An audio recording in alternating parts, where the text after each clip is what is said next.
Hey folks, I have a problem. Well, first I should say this is part 4 of my 83 Baja boat project. And Houston, we have a problem. See all this nice pretty yellow brass I got laying out here? Well, these were the fittings I bought to plumb my water system on my boat. And those in the know, feel free to laugh now, because I am ignorant. And I am ignorant about metals, apparently. I've been working on cars and hot rods for a long time. And the only thing to say is I'm ignorant about metals. And what I'm talking about here, and why I'm focusing on these brass fittings, is if you watch this series, you've seen that I'm using an aluminum intake manifold, aluminum exhaust manifolds, aluminum heads. And those in the know probably see these fittings and realize I can't use them with aluminum. I did not know that, and maybe some of you don't, and that's why I'm going to make this video. Why can't you use brass with aluminum? Oh, and stainless steel. Now that's really flooring me, because my airplane has a lot of stainless steel screws in it. And I've used stainless steel screws and bolts. Here's a pipe plug and stainless nuts and washers. I use them in everything because, you know, steel bolts like this, and these, you know, they turn crappy. They rust. And I don't want my nice fasteners on my nice looking engine to be all rusty, so I use stainless. Never thought nothing about it. Well, it turns to find out I'm hurting all my nice fancy expensive aluminum stuff. These manifolds, I could run the risk of pulling the threads out by using aluminum. I always thought steel I was running the risk. No, it turns out stainless steel I'm running the risk. And you ask, why is that? Well, by putting stainless steel fasteners in here and then running water through this manifold, the water becomes the electrolyte. The stainless steel is the cathode, and the aluminum is the anode. And anodes are sacrificial.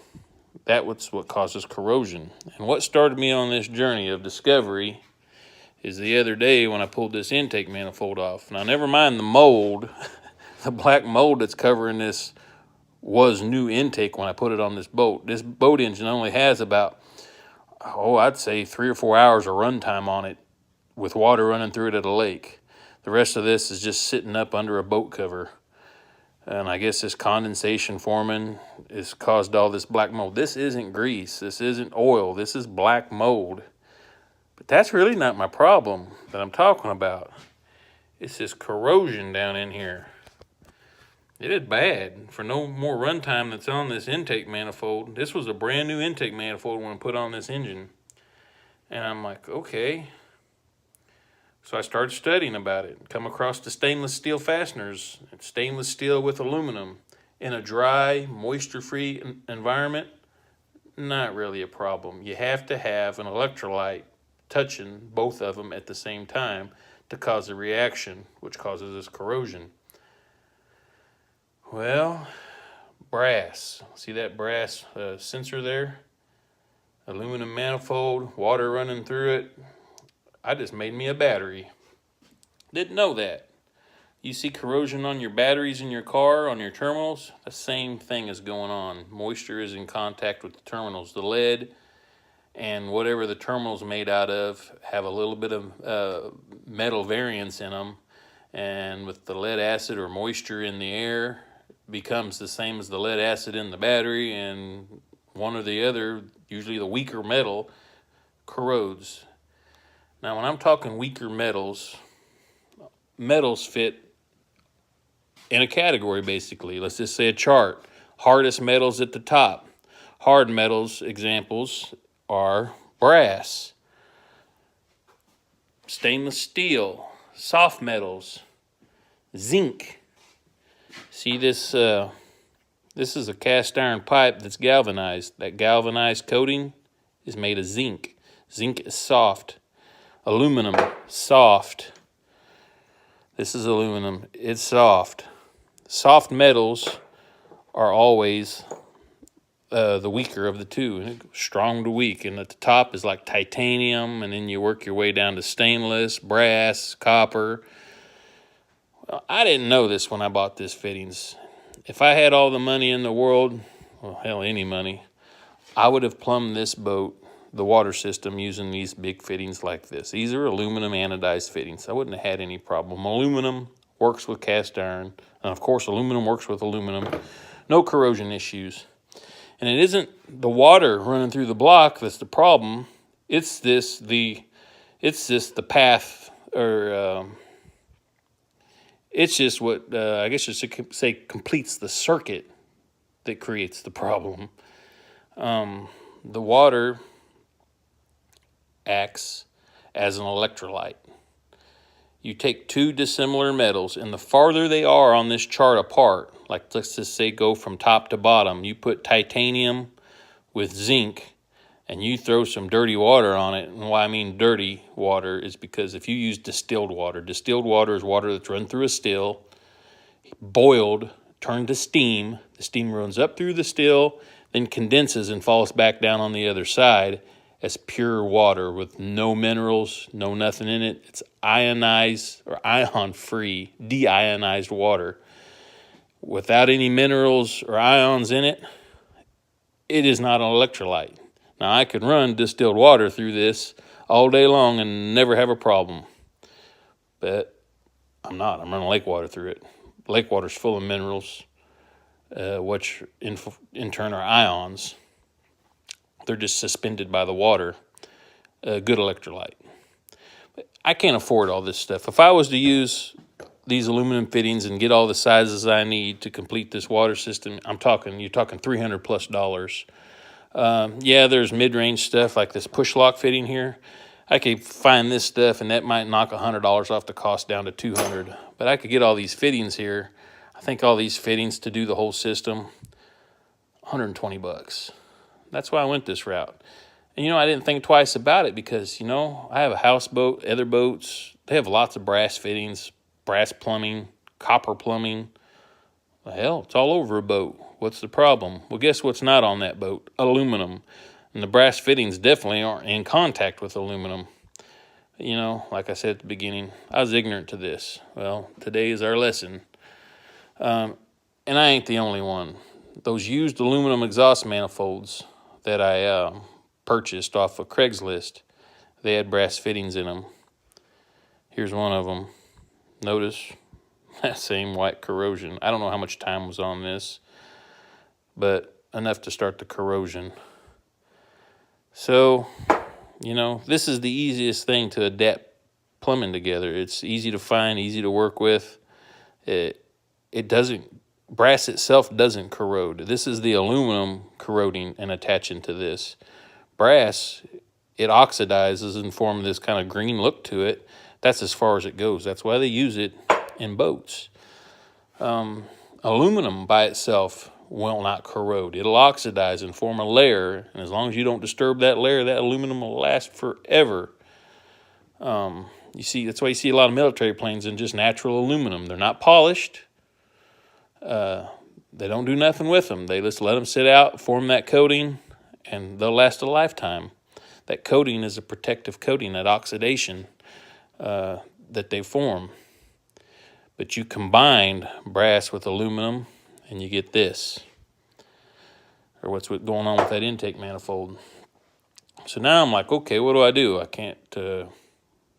don't really want to send all these fittings back. It's my mistake. What can I do to use these fittings still and not really change everything? I don't want to go back to the cast iron setup that I was running. It's heavy, it's ugly. Half of it needed to be replaced because it was all rusted through. So I started researching, and the first thing I did is I looked up galvanic corrosion charts on the internet. Let me pull it up here. And I found various charts, and I got a simple one here that has just the metals we're talking about on it. Hopefully we can see this here. And what this chart's showing me is green is good, red is bad. And it's just a basic table. And if you look down at the bottom, you see anodic and cathodic. Anodic is the weaker of the two.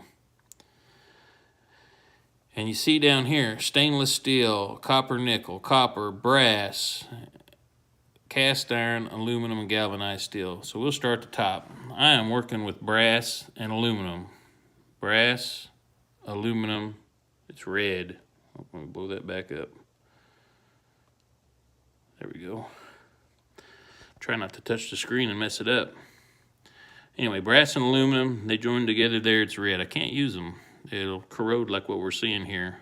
What can I use with aluminum and brass? Well, there's only just a couple of things here to connect them. And basically what I'm reduced to is, well, I thought at first, well, galvanized steel. I got on the internet too, and some people said, oh, stainless. Apparently they haven't done their homework either, because you know you can't use stainless. I already figured that out. Look right here on this chart, stainless here at the bottom. Go over to aluminum. It's way in the red, not good. What can I use? Galvanized. Well, galvanized works fine with aluminum. Galvanized does not work with brass. Okay, so I can't do that. The only thing I can really use, mild steel, maybe. Let's go across here, mild steel to brass. Yeah, it's still gray, it's okay. Okay, I can do mild steel or cast iron, brass, aluminum. Okay, so that's basically it. That or, no, that is absolutely it. I was getting ready to say aluminum, but no, aluminum won't work with brass. Pay attention to these charts. Okay, so examples here, what I can't use. Okay. Here's a stainless steel pipe fitting. I thought, okay, if I can't use the brass, this is what the first thing that somebody said to use. Well, research there at that graph, I can't use that. Galvanized, I can't use that. Then I come across these things that they use in water heaters called dielectric nipples. And basically it's a cast iron fitting like this with a plastic insert. And basically what that's doing is in a water heater, so you can hook copper pipes up to, say, aluminum tanks or stainless steel tanks that these water heaters are hooked up, you have to use this dielectric union to connect the two pipes. And it isn't that one or the other can't hook to this galvanized. It's the fact that it's got this plastic lining, and what that does is keeps the ions that are in suspension in the water from touching both pipes at the same time. It's an insulator. Oh, ghost come in. It's not a perfect. I mean, as water flows through these pipes, it'll slough off a little bit of brass or a little bit of this, a little bit of that, and carry it with it through. But it greatly reduces the electrolysis that's going on. So I said, great, maybe I can use that. Well, I probably could, but I might still have issues where the brass is physically in contact with this galvanized nipple. These threads will cut through that plastic where it's wrapped over the edge a little bit. It'll still be in contact. So I can't really use that. And I thought, well, maybe I can buy one of these and grind the coating off of one side of it, the galvanized coating off, and leave one side galvanized, one side off.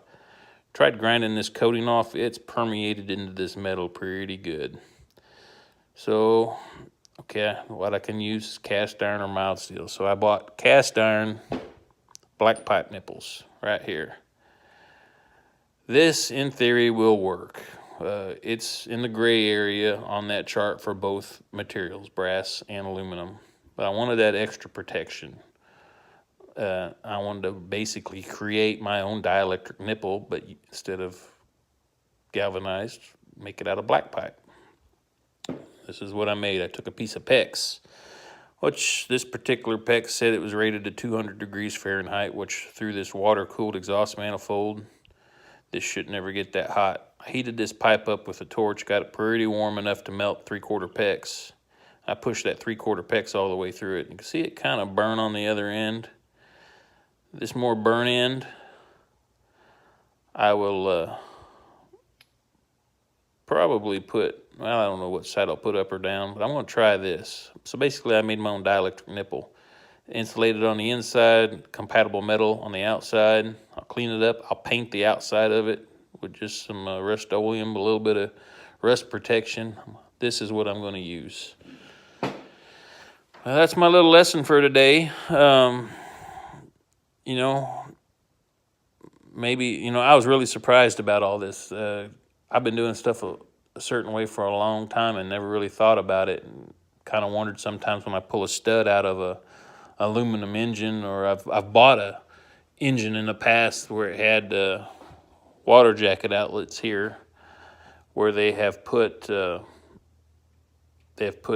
brass nipples in and run cooling lines from this part of the head up to the thermostat housing, just for better cooling of the head, better water or heat distribution in the head.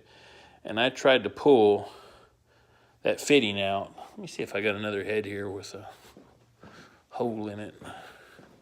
I think these Edelbrock heads have it. Yeah. This was tapped for a fitting, and I tried to pull these brass fittings out of this location, and one of them just busted the fitting off. The other one, when it did come out, it pulled the threads out of the aluminum. Now I know why. Had water running through this. Where it touched, it corroded the threads and basically fused them together. That leads me to another thing. Some people might be saying, well, you just use some what they call anti-seize. Okay, well, I got anti-seize. Yeah, I kind of knew there's some various anti-seizes, but you go to a parts store and say, hey, I need some anti-seize. This is typically what they give you. This is a copper anti-seize. Well, this is basically a type of a grease. It's just filled up with little copper flakes. You put it on your threads. Roll them in and don't worry about it. Well, at least that's what I thought. Come to see that copper anti-seize, if you're using it, you're using that copper anti-seize in aluminum, it ain't going to do you a dang bit of good. It ain't going to offer you any protection, because that copper anti-seize is doing the same thing that the brass is doing. Copper and brass is real close on that galvanic chart, so it ain't helping you. So the best thing to do if you want to use anti-seize in aluminum is you use aluminum anti-seize. The best anti-seize that I can find, and you can't find it anymore really, I think there's only one company in the United States of it that I can find that even makes it, and I don't think they'll sell it to just anybody, but it's lead anti-seize. It'll work just about on anything. Lead is in the middle of the chart. It's kind of right smack dab in the metals chart between good and bad. Pretty much work with everything. It's pretty much neutral. But good luck finding it. I don't know, but what you can get at the parts store is aluminum and copper. So you kind of need to know what you're using, what you're working with, and where to use it. I'll give you a little update on the boat. Haven't been really working too much on it. I drug it outside. I soaked the engine compartment down with oven cleaner. Pressure washed it out. As you can see, I have not done anything with the stringers. I got on YouTube, watched some videos. Man, I wouldn't call them anything great on YouTube. I am fiberglass stupid. Barely worked with it at all. So I'm trying to figure out what to use, what materials to use. There's epoxies, epoxy resins, all different kinds of resins, names I can't pronounce, and different kinds of shredded chop mat, woven roven, different kinds of weights. I am not really sure what I need to use and how to apply it. I guess I'm just going to have to study, because I can't afford to pay someone else to do it. I did call a handful of people. Got one answer. And you're looking at over $1,000 just to cut out and replace them stringers. Actually, it was $1,000 if I cut it out, clean it up, and all he has to do is put them back. And that's if the damage doesn't extend any farther up than this bulkhead here where the carpet's at. So I think I am going to just try to keep doing some research, and I'm going to try to do this myself. I measured these out. They measure just about 7 inches tall by 3.5 feet long a piece. And got to looking at what I have for material. These, I'm pretty sure, is just some sort of pine. And it's not pressure-treated pine. That's one thing I have found out. You are not supposed to use pressure-treated pine, pressure-treated lumber in a boat build construction. It has moisture in it, and when it's encapsulated, like that, it is doing nothing. It'll still rot. It's a big no-no, I guess. The best thing to use as far as wood is good hardwoods, premium materials, stuff I don't even know where to get. What I have seen people do, and what I've seen in new boat construction, is they're just using old interior plywood, cheap stuff, and it's rotting out. Or pine, and some people are even just using foam core, like literally pieces of styrofoam they glass over, and they're calling that good and thinking that, okay, that ain't gonna rot at least. Structurally wise, I don't know. I'm gonna go back with wood. I'm gonna go back with something I had left over from my house that was laying outside after they were done, and it's what they built my floor joists. My main beam from my house to hold the floor joists up was made out of a couple of these laminated beams.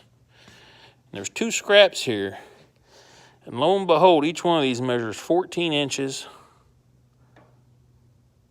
by 3.5 feet. So I can cut one of these in half and make both of my stringers, and I have an extra one in case I screw it up. This is what I'm going to use. They are treated with something, and I don't think whatever they're treated with is going to be a problem, because what I've found when you use lumber or plywood, and these are basically a giant laminated plywood, they're very tight, and they're treated with something. And what I've found with using like regular old plywood, that you have to really soak them with resin, let them soak up the resin before you put the fiberglass on them, or else if you don't, when you just mix up some fiberglass and start throwing it on, it'll pull the resin out of the cloth, and then you'll have what they call a dry layup, and it won't last. Well, this is already coated with something, I'm assuming some sort of poly, so it shouldn't suffer any soak up. As long as it's not an oil-based product that's going to repel my resin, I'm going to have to test it. As long as it doesn't repel the resin, it should work, and I shouldn't have any soak up except on the cut end here. And then another issue I'm going to do is I want to build a better motor mount. I got these pieces of stainless channel that I had gotten for my speedboat there, or the jet boat. Got 2 of them. I was going to cap the stringers on it with this, just decoration. Well, I am going to cut 8 inches out of each one of mine. I'm going to steal a little off of it, 8 inches. And basically, after I get this laid up, I'm going to cap in the center where the motor mount is with this piece of stainless, and then I can drill through it transversely here, through it to hold the stainless down. And then I also have metal that I actually run the motor mount bolt down through to hold it onto this stringer. That's my plan. If anybody watching this has any experience with this, or sees something I'm doing that's a big red flag, please let me know in the comments. I'll try to figure out how to read my comments, and I could use any help I can get. Kind of ignorant to this, and I don't want to make a big mistake. As far as putting these boards in here, there's multiple ways to do it that I found out. Bedding them right down, spacing them out 1 inch, kind of letting them float. Initially holding them in with construction adhesive that's flexible, setting them, and so you kind of got a flexible bond. 6 different people doing it, 6 different ways to doing it. I don't know what's right or wrong. When I tear these out, I'm gonna kind of try to figure out how these were put in, and I'm probably just gonna replicate that. This boat is 30 plus years old. Other than a little bit of patchwork that's been done on the very back, I'm pretty sure this is factory setup. So I'm gonna just try to duplicate it. Maybe I can get another 30 years out of this boat. Anyway, that's where I'm at. Have a good day. I'm gonna go find a dog and see if he wants to play fetch. Bye.